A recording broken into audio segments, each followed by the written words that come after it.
चिच्चू नाम की एक कवि अपने बच्चों के साथ एक जंगल में रहती थी। चिच्चू कवि के लिए उसके बच्चे ही उसकी दुनिया थी। वो अपने बच्चों को पढ़ाने के लिए खूब मेहनत करती थी। टूनी नाम की एक चिड़िया चिच्चू कवि की खास दोस्त थी। बन्नो, मिन्नो, आजकल तुम दोनों की शरारतें बहुत बढ़ रही है। अगर तुमने अपनी शरारतें कम नहीं की तो मैं तुम्हारी टीचर से शिकायत कर दूंगी। ऐसा मत करो, आज के बाद हम शरारत नहीं करेंगे। हाँ माँ, आज के बाद हम शरारत नहीं करेंगे। ये हुई ना बात। चलो अब मैं काम पर चलती हूँ। पर माँ, बाहर बरसात हो रही है ना, क्या बरसात में काम पर जाना जरूरी है? हाँ जरूरी है। मैंने तुम्हारी पढ़ाई के लिए जो कर्ज लिया है उसे चुकाने के लिए मुझे काम करना होगा। माँ अपना ध्यान रखना। तुम दोनों भी अपना ध्यान रखना। पर जैसे ही चीचू कवि घर से बाहर निकली, बरसात और भी ज्यादा तेज हो गई। उस बरसात के पानी में चीजें बहती जा रही थी। हे भगवान, ये क्या हो गया? अचानक से बरसात इतनी तेज कैसे हो गई? मैं तो यहाँ पर ऊंचाई पर सुरक्षित हूँ, पर ना जाने मेरे बच्चे वहाँ कैसे होंगे। यूं चीचू कवि अपने बच्चों को लेकर चिंता में थी और दूसरी तरफ घर पर बन्नू और मन्नू कौवा डर कर रोने लगे थे। मन्नू, मुझे लगता है हम इस बरसात में बह जाएंगे। ऐसा मत कहो दीदी, हमें यहाँ से किसी न किसी हाल निकलना ही होगा। अरे रे, अपना घोंसला तो गिर रहा है। दीदी जल्दी चलो, हम ऊंची टहनी पर बैठते हैं। यूं बन्नू और मन्नू कौवा अपने घोंसले से निकलकर पेड़ की ऊंची टहनी पर बैठे बहुत डर रहे थे। ठीक उसी समय टूनी चिड़िया कहीं से उड़ती जा रही थी। अरे रे, चीचू के बच्चे तो बरसात में भीग रहे हैं, जल्द ही उनकी मदद करनी होगी। टूनी चिड़िया तुरंत उस पेड़ पर जाकर बैठी। अरे टूनी मासी, तुम? हमें लग रहा था कि हम इस बरसात के पानी में बह जाएंगे, पर आप हमारी मदद करने आ गई। तुम्हें डरने की कोई जरूरत नहीं, तुम दोनों मेरे कंधे पर बैठो, मैं तुम्हें पहाड़ी पर ले चलती हूँ। फिर टूनी चिड़िया ने उन दोनों को अपनी पीठ पर बिठाया और पहाड़ी की ओर ले गई। चीचू कवि भी वहीं पर थी। टूनी, मैं कब से अपने बच्चों के बारे में सोचकर चिंता में थी, पर तुमने सही समय पर भगवान की तरह आकर मेरे बच्चों की जान बचाई। अरे, दोस्तों में भला धन्यवाद के लिए कहाँ जगह होती है। यूं वे दोनों बात कर रहे थे कि अचानक पेड़ की टहनी टूटकर टूनी पर गिरी और बेचारी टूनी मर गई। नहीं टूनी, तुम मुझे छोड़कर चली गई। आंखें खोलकर देखा तो चीचू ने खुद को बिस्तर पर पाया। तब उसकी समझ में आया कि उसने एक बुरा सपना देखा है। मैं तो सच समझकर कितना डर गई थी। मुझे जल्द ही टूनी को बताना होगा। सवेरा होते ही चीचू कवि तुरंत टूनी से मिलने उसके घर गई। आज सुबह सुबह यहाँ कैसे आना हुआ? दरअसल मैंने एक बुरा सपना देखा। तुमने मेरे बच्चों की जान बचाते हुए अपनी जान गंवा दी। क्यों हंस रही हो? तुम अब सीरियल्स देखना बंद करो, वरना ऐसे सपने तुम्हें रोज आते रहेंगे। चलो अभी जंगल चलकर कुछ लकड़ियां लेकर आते हैं। ठीक है, मैं अपने बच्चों को भी साथ लेती हूँ। फिर टूनी और चीचू जंगल में लकड़ी तोड़ने के लिए चले गए। वे सभी शाम के समय घर वापस लौट ही रहे थे कि अचानक रास्ते में धुआंधार बरसात शुरू हो गई। अरे ये क्या, इस समय बरसात क्यों हो रही होगी? मुझे बहुत डर लग रहा है। अरे चीचू, डरने की कोई जरूरत नहीं, यहाँ पास में ही छोटू तोती रहती है। हम बच्चों को वहाँ छोड़कर अपने घर जाएंगे और देखेंगे कि सब ठीक है या नहीं। ठीक है टूनी। चीचू के बच्चों को छोटू के घर पर छोड़ा और अपने घर जाने के लिए निकले।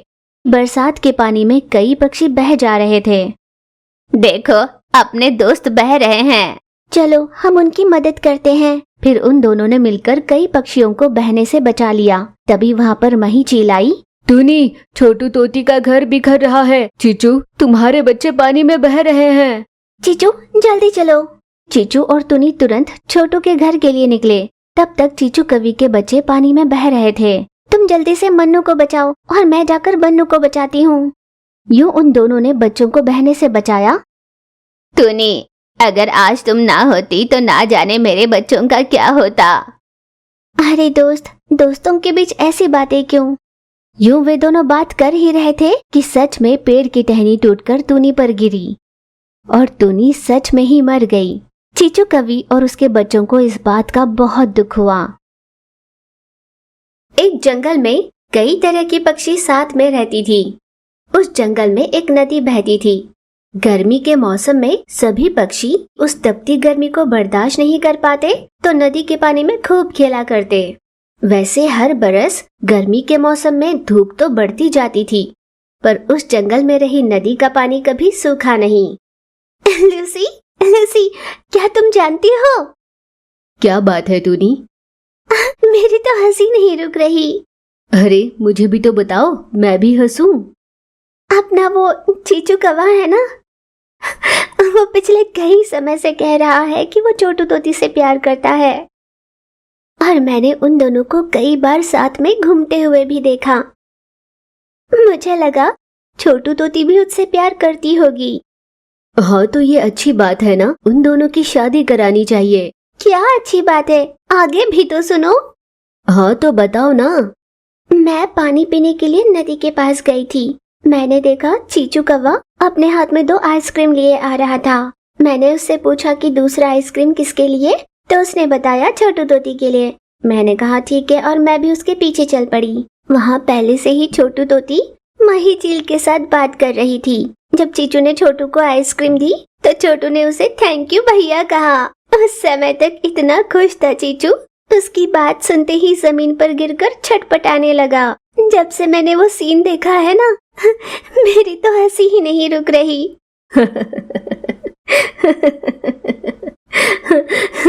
सही है, मैंने पहले से ही उसे आगाह कर रखा था कि छोटू तोती उतनी सही नहीं है, उस पर पैसे बर्बाद मत कर, भले ही शादी के बाद कहीं घूम आना। पर उसने मेरी एक न सुनी।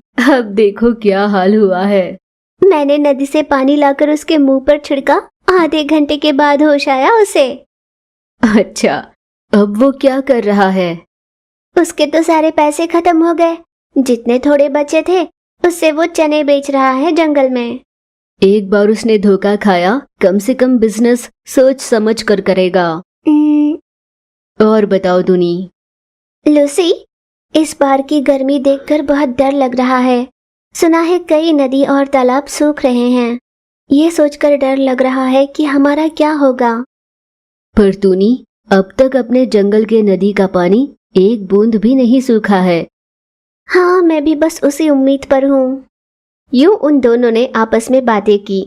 फिर कुछ दिनों तक उस जंगल में रहने वाले किसी को किसी तरह की कोई तकलीफ नहीं हुई। फिर देखते ही देखते ऐसा होने लगा जिसका वहाँ की पक्षी को बिल्कुल अंदाजा भी नहीं था। सभी पक्षी की चिंता बढ़ने लगी और फिर कुछ दिनों में नदी पूरी तरह से सूख गई। नदी में एक बूंद पानी भी नहीं बचा था। फिर सभी पक्षी ने आपातकालीन बैठक बुलाई। मेरे प्रिय मित्रों, आज तक हमने यही सोचा कि अपनी नदी कभी नहीं सूखेगी, पर वो सूख चुकी है। अगर अपने जंगल में कोई नया आ जाए तो यहाँ पर कभी नदी हुआ करती थी, ये भी कभी उसे पता नहीं चलेगा। तुमने सही कहा। दरअसल इस जंगल में धोखेबाज और फरेबों की तादाद बढ़ गई है। प्यार के नाम पर धोखा देने वाले इस जंगल में बहुत हो गए हैं। जो प्यार और दोस्ती के बीच का फर्क नहीं जानते ना, उन्हीं की वजह से ये हुआ है। ये बैठक तुम्हारे प्यार और धोखे के किस्से सुनने के लिए नहीं रखी गई। ये जंगल के सभी पक्षी से संबंधित है। यहाँ हालात इतने खराब है कि सबकी जान पर बनाई है, और तुम दोनों अपने में ही लगे हो। हाँ लूसी, माफ कर देना। सिवाय भगवान से प्रार्थना करने के और कोई रास्ता नहीं है। चलो हम सभी मिलकर भगवान से प्रार्थना करते हैं। फिर सभी पक्षी ने मिलकर वरुण देवता को प्रसन्न करने के लिए यज्ञ करने की सोची और हवन करने की सारी तैयारियां कर ली। बारी बारी उन सभी ने मिलकर बिना आहार खाए, बिना पानी पिए, बिना सोए लगातार हवन करने लगे। कैलाश में बैठे शिवजी का मन पिघलने लगा। महादेव जी उन पक्षियों के सामने प्रकट हो गए। प्यारे पक्षी मित्रों, तुम्हारी कठोर तपस्या को देख मैं प्रसन्न हुआ हूँ। तुम्हें क्या चाहिए? भगवान जी, इतने बरसों से जिस नदी पर निर्भर हम सब की जीवनी चलती थी, आज वो नदी सूख चुकी है। मैं अवश्य तुम्हारी इच्छा पूरी करूँगा। शिवजी ने गंगा से बात कर उस सूखे नदी में फिर से पानी भरने के लिए कहा। नदी पहले की तरह फिर से खिलखिलाने लगी, जिसे देख सभी पक्षी खुशी से झूम उठी।